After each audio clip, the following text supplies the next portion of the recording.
Welcome to your Everyday Life podcast with words of encouragement. We hope that you walk away today in your everyday walking around kind of life, feeling energized by the words of encouragement you are about to hear. Each week, the message will inspire you in your plain old ordinary life. Knowing that Jesus is there with you every step of the day and not somewhere far off will give you new perspectives of your daily life. You can find us online at youreverydaylife.org. Go there and subscribe so you can get new weekly devotional blog posts in addition to the many posts on site. So be encouraged in your everyday life. And now, here are your hosts, Scott Ramsey and his wife, Carmen.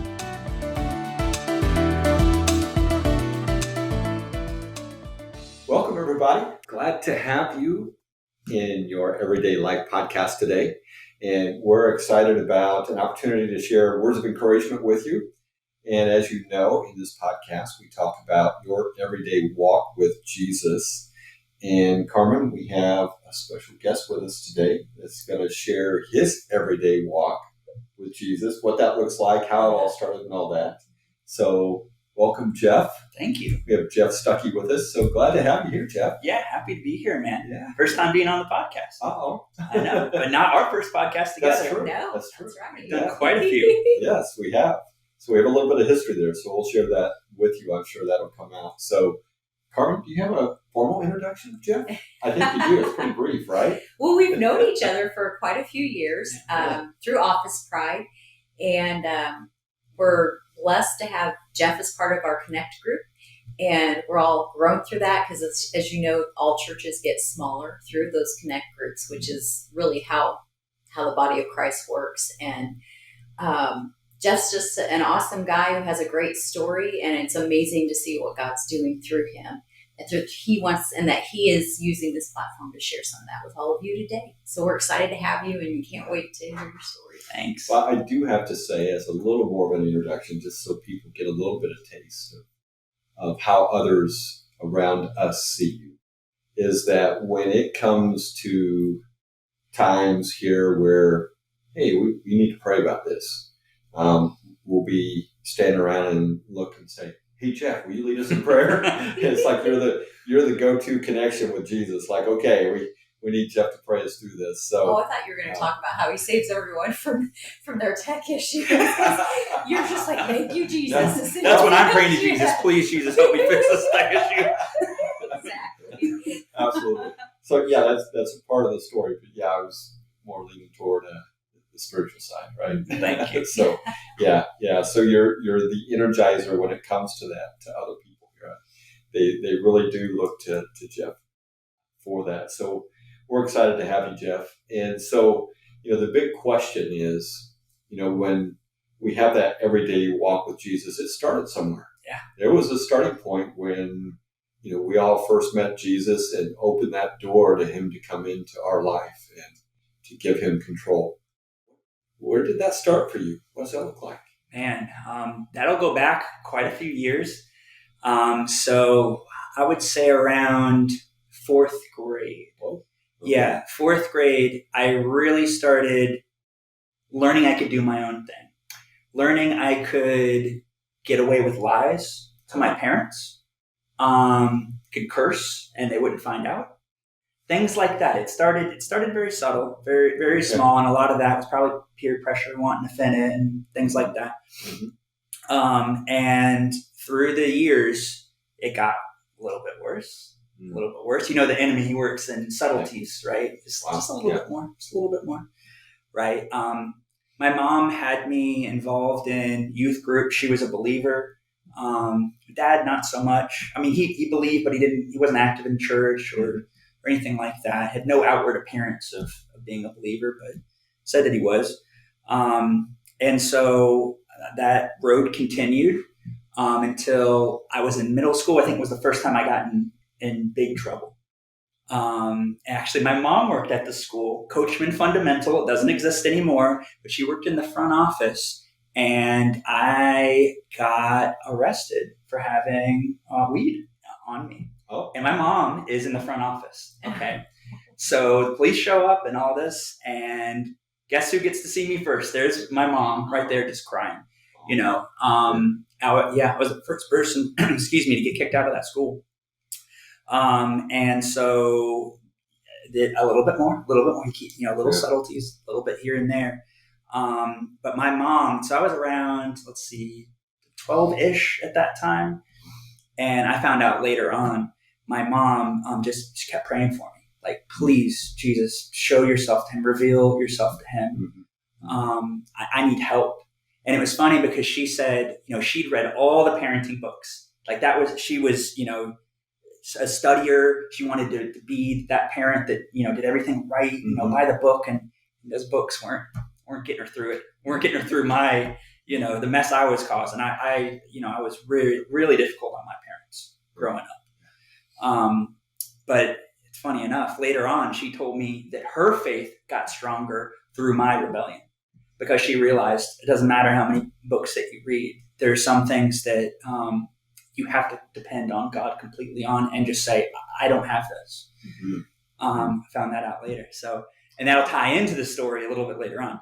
So that lifestyle continued, and I went to a secondary school and middle school.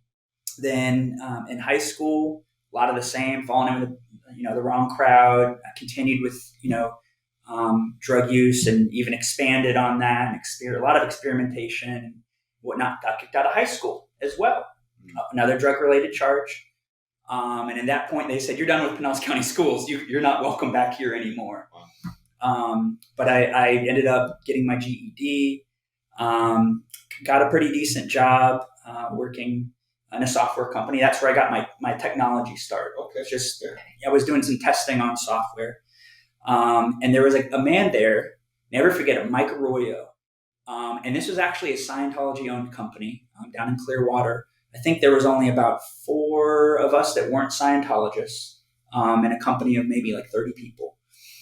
One of those folks was Mike Arroyo, and he ended up being my boss. He was a Christian, and he was a very strong believer. And I watched this man, and he just acted very different. There was something about him that he was genuine. He went out of his way to help people. I didn't see anyone else at the office acting that way, or really anybody in my life at that time. Because at that time, I'm like, this whole Jesus stuff, I thought it was like mythology. I wasn't into it at all. That was for weak people. So even at that point, you're thinking that about the Scientologist, you're thinking that about this boss, this Christian guy. Okay. And he's different in maybe a good way, but that's out there. Yeah. Okay. Exactly. I didn't understand. Like I said, Mom took me to youth group, but all of that stuff just seemed like fairy tales to me. I just didn't make a connection with it at the time. So anyways, that continued, that lifestyle continued. Eventually I got fired from that job for unrelated reasons to drugs this time, thankfully. But I did start to spiral even more, getting into heavier drugs and addictions and things like that.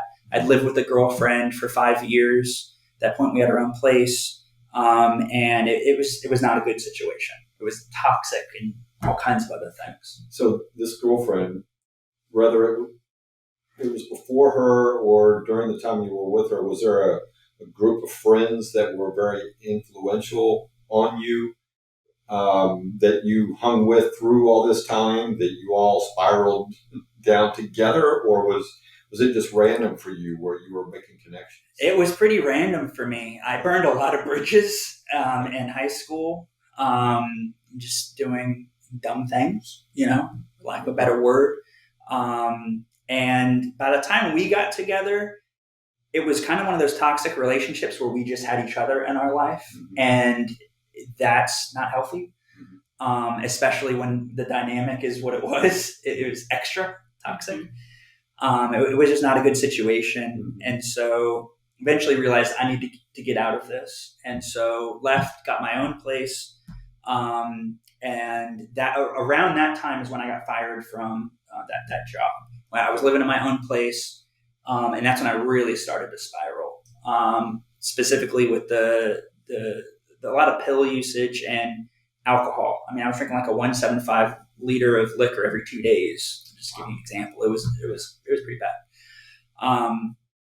So eventually, I didn't get a new job. I was living off of my savings, and I ran out of money. So I called my parents and I'm like, I don't have any more money. I don't have anywhere to go. And they invited me back to live with them. Wow. So that's what I did. Okay. Lived with them. And then, let's see, this was around, I want to say 2013, early 2014. I got in some big trouble with the law. And it was not looking like I heard a possible 15-year prison sentence. Wow. And so you're out of money. You have a toxic relationship with your girlfriend. I was out at that point, but you're yes. out. Yeah. You're still doing pills at this point with your alcohol. Yep. Yeah. And then now you're facing some big trouble. Yes. Well, and then now you're home, mm-hmm. and I know your parents loved you, mm-hmm. But that had to be somewhat strange too. Them having you come back, and just I know I left home and went back. It's an entirely different ball game when you go back after you've been gone. But anyway, okay. Yeah, it is. It was. But my mom has always been like, she didn't let me have my way at all. There were rules and things that needed to be abided by in that household. Mm-hmm. But she has never given up hope on me, ever. And I tell that to parents all the time. She does too. Never give up hope on your children, no matter what they're doing right now. A little bit like Jesus. Just yeah, exactly. Wow. Yeah. But yeah, so I was in the house, and then when that news came out about me possibly going, to prison for 15 years and all this other stuff that was going on with that, I got a call one day. Actually, it was a text. I was on my way home because I did get a new job. I was working in a car dealership delivering parts around the area, and I was on my way home. And I just got a text. It was like a garbled text from my mom, and it didn't make any sense. Like, what is this? I could barely read what it said. So I called her, and she just said, and I could barely hear what she was saying. She just come home now. I'm like, okay. And so I have all these thoughts racing through my head, like, what's going on? This was in September of 2014.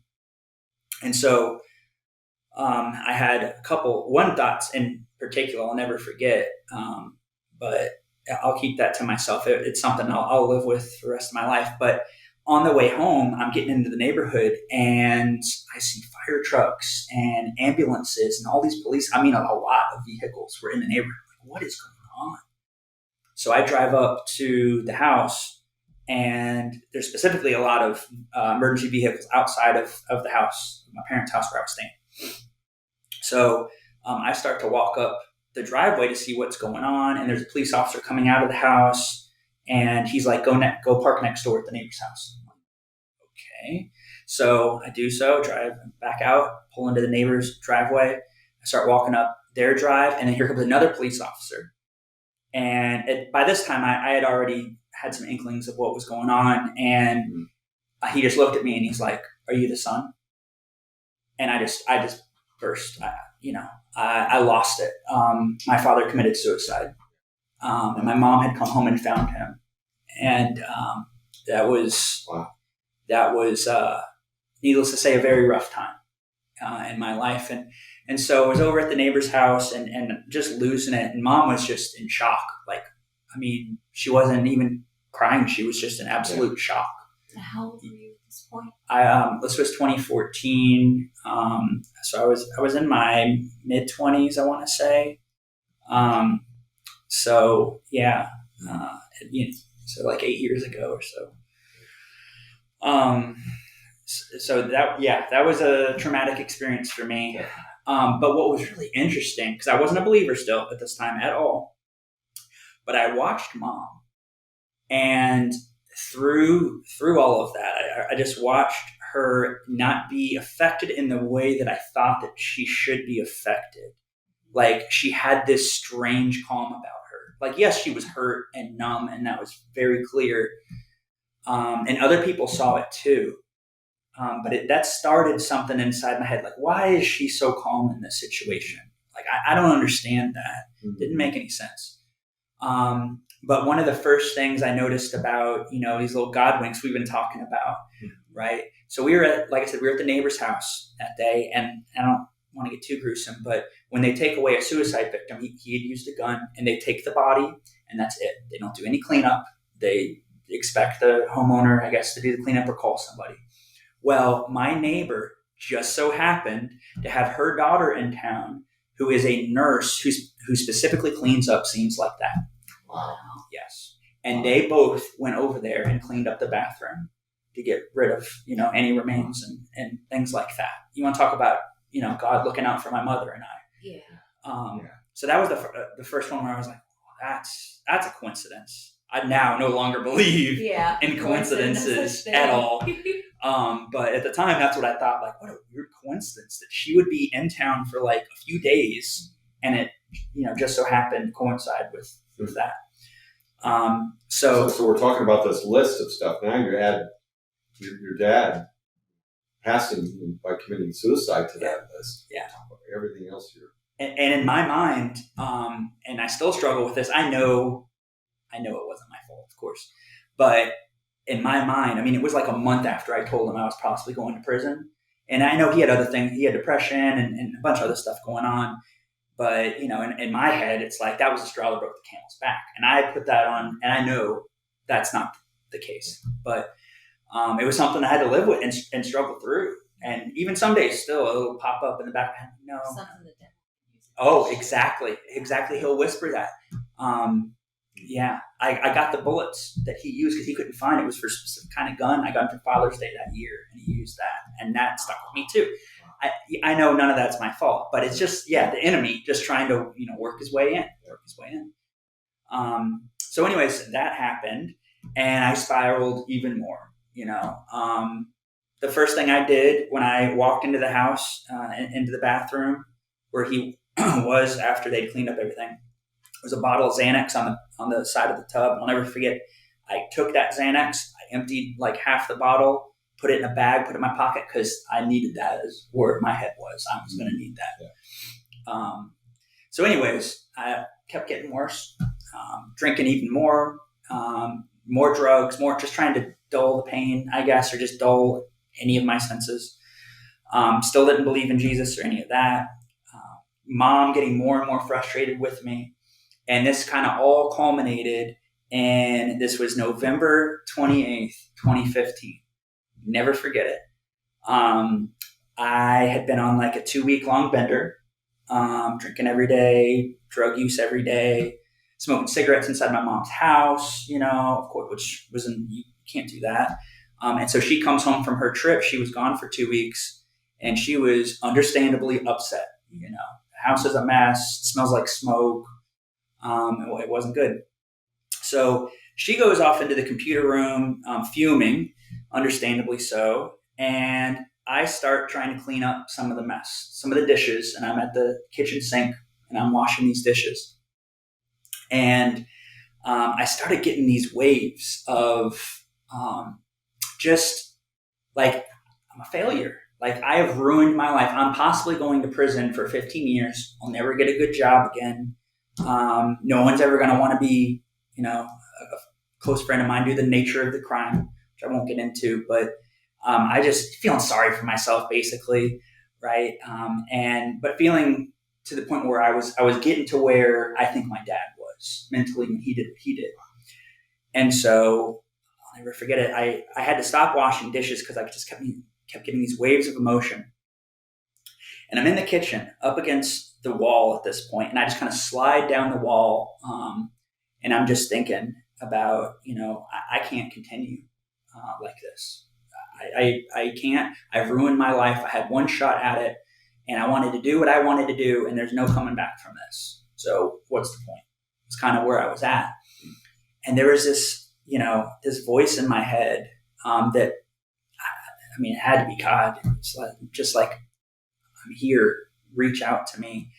And some sort of mental shift happened in that moment where I realized, going back to that fourth grader who could get away with cursing and little things like that, I realized that something or someone I had given control over to my life to slowly over time until he was in full control. He had you've heard Jesus take the wheel. Mm-hmm. I had Satan at full full control of my life at that point, and it scared me. It scared me. I didn't know what to do. I realized I had no control. I thought I had control. I was powerless. Felt like it anyways in that situation. And so I got this urge. It was very clear in my head, you need to go speak to your mother right now. And keep in mind, she has been praying for me nonstop since I was that little boy, 12 years old. And she had groups of people all across the U.S. praying for me. Please pray. Whenever someone asks prayer requests, please pray for my son, that he would get to know the Lord. And so I said, okay, I'll go talk. She's fuming mad at me because I've left the house a disaster.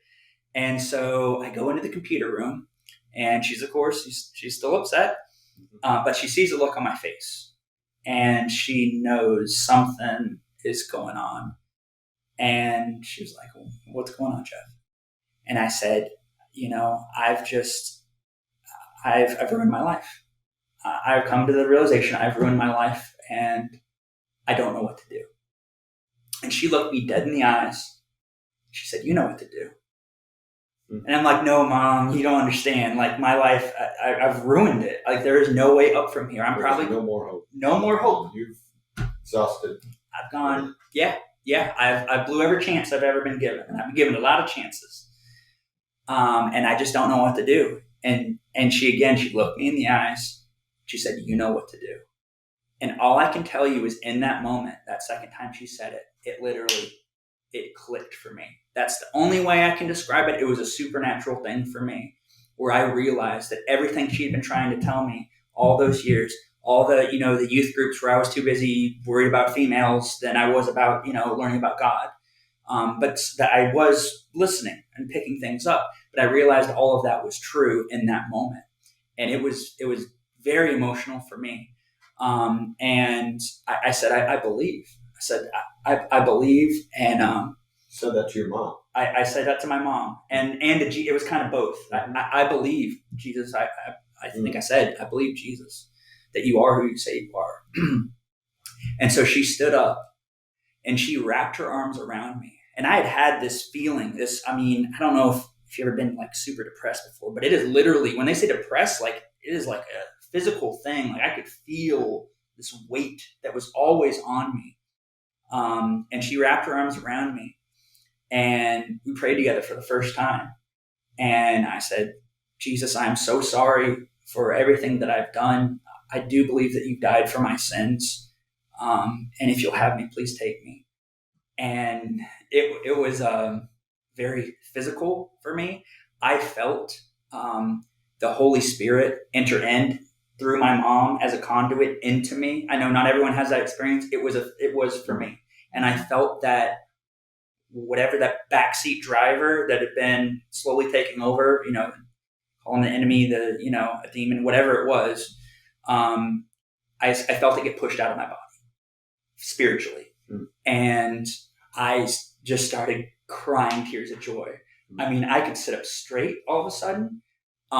It was, the only way I can describe it was a literal transformative high, because I remember going outside and I'm in the backyard and I'm looking around and the greens are the most luscious greens in the grass and the trees are so vibrant and just nature seems so alive. And I'm like, my mom's looking at me, she's on the porch. I'm like, is it always like this? And she's just like, yeah. And it felt, because again, I've been on quite a few drugs. It felt like I was on the best drug ever with no hangover, come down, any of that stuff. And I will never forget that day. And so after that, it was like, okay, I'm saved now. What's next? What do I do now? Yeah. What's next? I don't know. And this was on a Saturday, and Mom's like, well, let's go to church tomorrow. I'm like, okay, sounds like a reasonable starting point. So this is November 28th. Yeah. 2015. Yep. Wow. Yep. And so next day I went to church at Calvary, and met my mom's life group that she was involved with, and then went to sermon, and it sounded like the sermon was directed right at me. You've heard that story before. Everybody. Let's go back to the life group. Okay. Because they've heard about you already. Oh yeah, they've been praying for me for so years. It was a celebration. Walking in with you, and they're like, yeah. What was their reaction? Do you remember? It was a lot of hugs, a lot of tears. Yeah. I think Mom had already told some people, in the group, so it kind of had already spread. But they have literally been praying for me for years and years and years.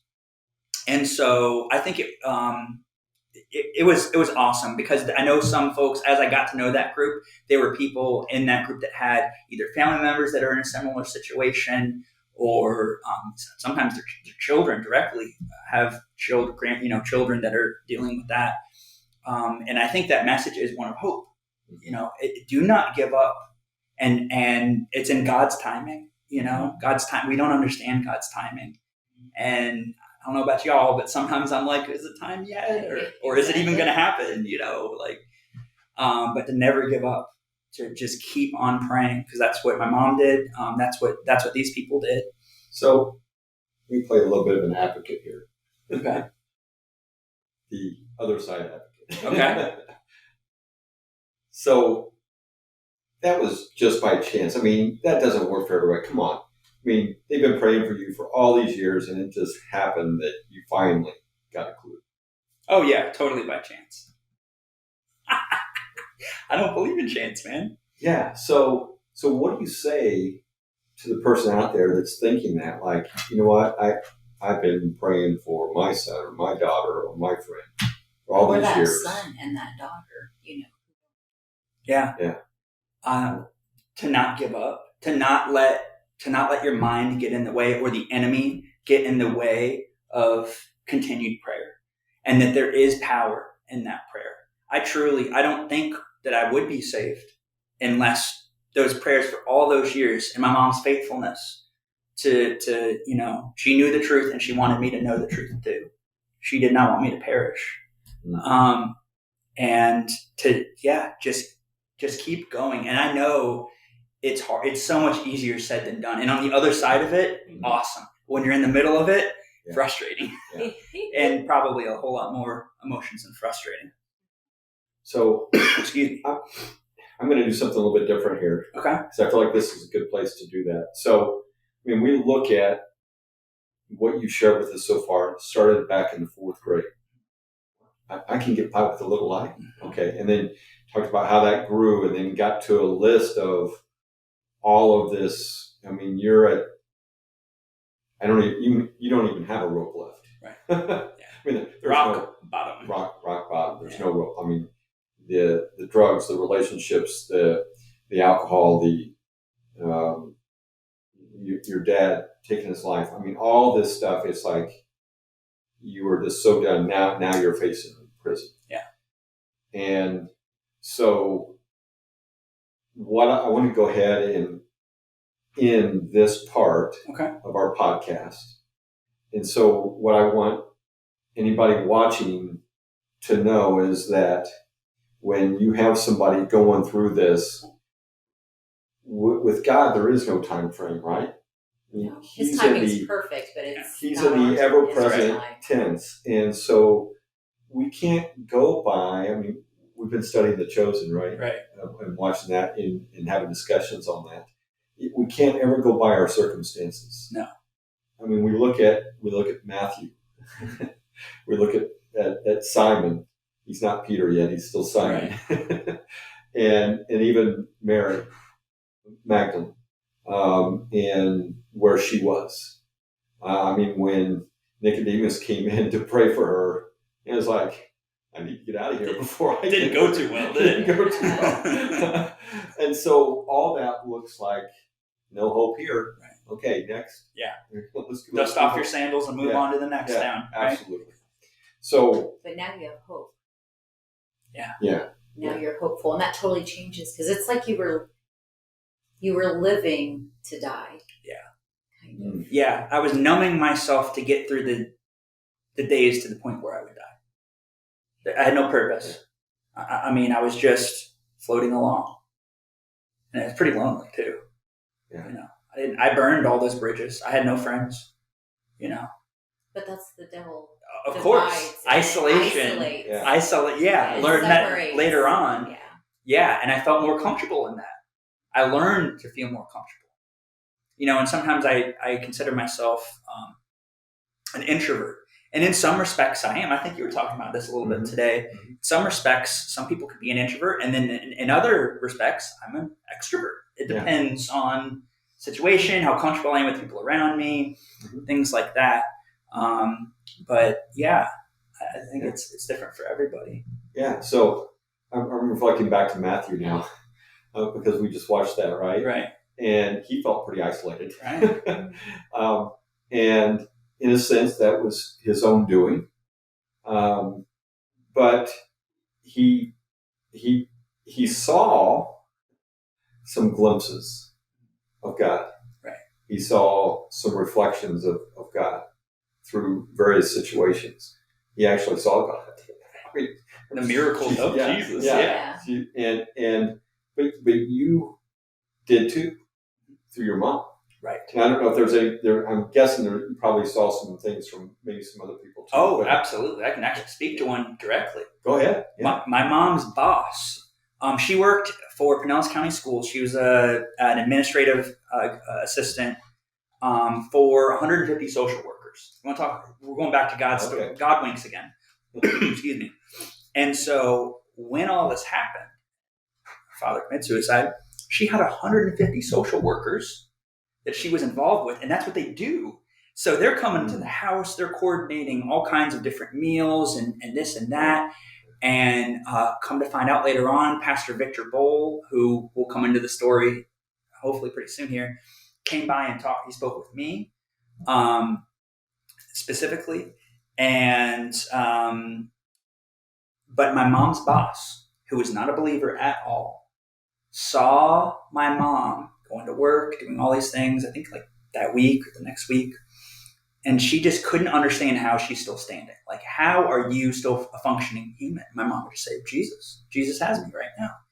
And that really piqued her interest to the point where about 6 months later, she's going to church with my mom every day or every Sunday. And eventually accepted Christ in her life. So you take my dad's suicide, which is nasty, painful, disgusting. The enemy has the enemy written all over it, right? Mm-hmm. And I just love watching God take something like that and turn it into a salvation. Or turn it into, I just see him do that all the time. We were talking about it tonight. Yeah. He takes these terrible situations and then turns it into his glory. Something that glorifies him. Wow. I love that stuff. But yeah, she's a believer now partly because, my dad and what he did. And then my mom's faith through that. Yeah, your mom. Yeah. Your mom's reflection. Your mom was Christ through that. Yeah. Living her faith. I mean, she didn't have to tell her. Right. She saw it. Exactly. How she lived and how she conducted herself. Because I mean, there's nothing she'd have to have a rock to stand on. Yeah. She'd have to be leaning on God for that. I can't even imagine. Yeah.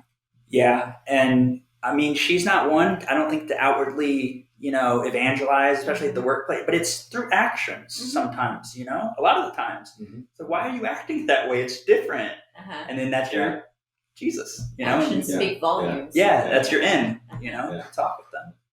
So here's what we're going to do. So this is part one, okay? Okay. And so remember, as we're listening to Jeff's story here, what all he's gone through up to this point, and we haven't addressed now you're getting ready for prison for 15 years. Right. What just happened with your dad? We heard a few God stories there that came out of some of that, but there's still more to the story. Oh, yeah. You're saved and you have hope. That's right. And what's next? Yes. Right. So stay tuned for that because we're going to come back to that. But as we close out the podcast for today, just always want to remind you, no matter how hopeless it seems, always remember that Jesus is there by your side. He's there in your everyday life, every step that you take. And so be encouraged by that. Thanks, and we'll see you next time. God bless. Amen, brother. Thank you for joining us this week on Your Everyday Life podcast. We pray that you were encouraged.